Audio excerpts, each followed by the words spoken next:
What if the most powerful military institution on Earth has quietly stopped planning for victory and started preparing for the end? Stay with me, because what's unfolding right now inside the highest levels of American Defense Command is unlike anything this generation has ever witnessed, and it connects directly to prophecies written thousands of years ago. There is something shifting behind the walls of Pentagon that no press briefing has been willing to address directly. According to accounts filtering out from people embedded within strategic operations, the nature of how the United States military frames the current conflict with Iran has undergone a transformation that goes far beyond updated threat assessments or revised engagement protocols. What's being described as a collision of worlds, where geopolitical calculation meets eschatological urgency, where radar screens and missile coordinates exist alongside theological timelines that point toward one thing: the closing of an age. For decades, we understood war as a chess match between nations, a brutal but ultimately human enterprise governed by human ambitions, human fears, and human limits. But what internal sources are suggesting changes that framework entirely? The conflict simmering and now boiling over in the Persian Gulf is not being framed in every corner of command structure as a matter of resource security or regional stability. For a significant number of officers and soldiers operating at the front lines of this confrontation, the messaging they receive carries a different weight. It carries the language of fulfillment, the language of inevitability, the language of prophecy arriving precisely on schedule. Think about what that means for a moment. When the most technologically advanced war machine in human history begins operating with a theological backdrop, the rules of conventional engagement become profoundly uncertain. The metrics that have always defined military success: territorial gain, enemy casualties, diplomatic leverage, economic pressure. Those metrics begin to blur when the underlying narrative suggests that the outcome was never truly in human hands to determine. And that is precisely what makes this moment so spiritually and historically significant for those of us who have been watching biblical prophecy unfold in real time. The internal division this has created is real, and it is growing. Not every soldier, not every strategist, not every commander shares the same lens through which this conflict is being interpreted. There are those within the armed forces who speak of finding a deeper sense of purpose in understanding their service as part of something cosmic, a role within a divinely orchestrated sequence of events that stretches back to the ancient writings of Daniel, Ezekiel, and Revelation. For them, the idea that they stand at the edge of prophesied history transforms sacrifice from tragedy into destiny. But there are others, equally committed, who raise urgent ethical questions. What happens to the integrity of military decision-making when life and death choices are filtered through a theocentric worldview? What happens when a threshold for de-escalation is never reached because the escalation itself is believed to be divinely ordained? The official silence on this matter speaks louder than any denial ever could. When reporters and analysts press for clarity on whether theological frameworks are influencing strategic briefings at the highest levels, the absence of a clean answer does something specific.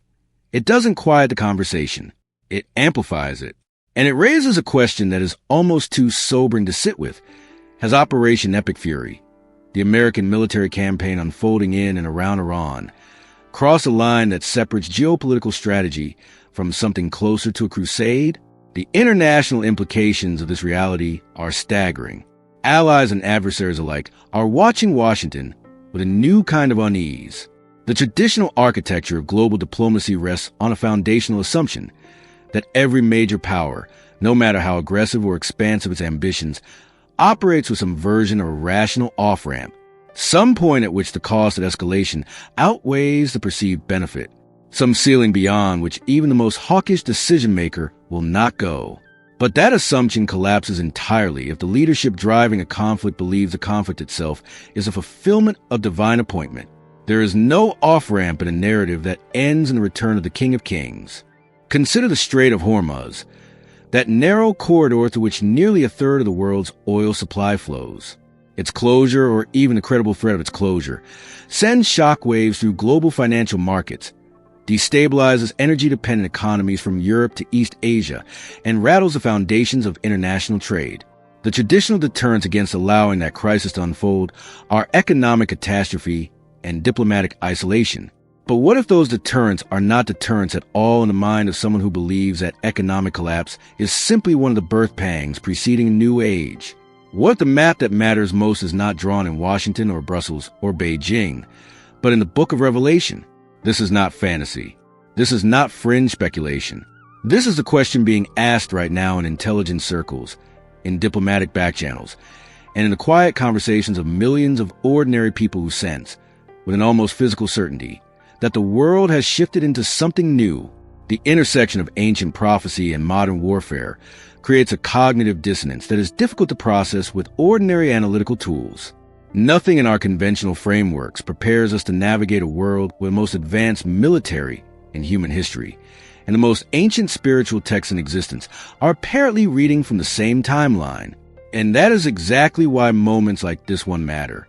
Because for those of us grounded in Scripture, what feels like chaos to the world is actually confirmation.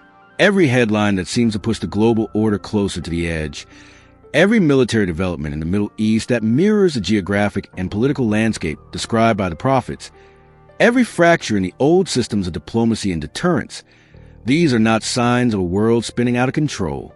They are signs of a world moving precisely into place.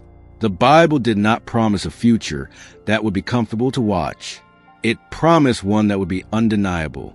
It promised that in the generation that witnessed these things converging, the rise of Israel as a nation, the alignment of global powers around the Middle East, the technological capacity for total warfare, the moral and spiritual upheaval of entire cultures, in that generation, these words would take on a weight unlike any previous era had experienced. When these things begin to come to pass, look up and lift up your heads, for your redemption draweth nigh. We are living in that convergence. And the Pentagon briefings, whatever their exact content, are simply one more piece of mosaic that Scripture assembled long before any general or strategist drew breath. The question was never whether prophecy would be fulfilled. The only question that has ever mattered is whether you would be ready when it was. This is the invitation that this moment is extending to every person watching right now. Not panic, not political outrage, not conspiratorial fear, but clear-eyed, scripturally grounded awareness that we are not drifting, we are not spiraling, we are arriving, and the arrival has a name, and that name is the hope of every generation that ever held on in the dark, trusting that the God who set history in motion would also be the one to bring it home.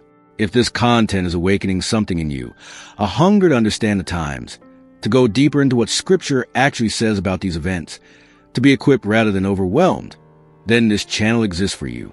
Living Hope is a community built for exactly this moment. Subscribe right now.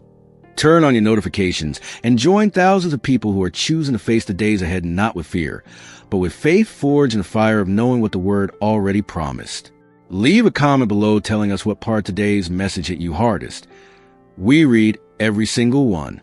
And share this video with someone who needs to hear it. Because the people in your life who are watching the news and feeling anxious deserve to know that there's a perspective that makes sense of all of it. We'll see you in the next one. Keep your eyes up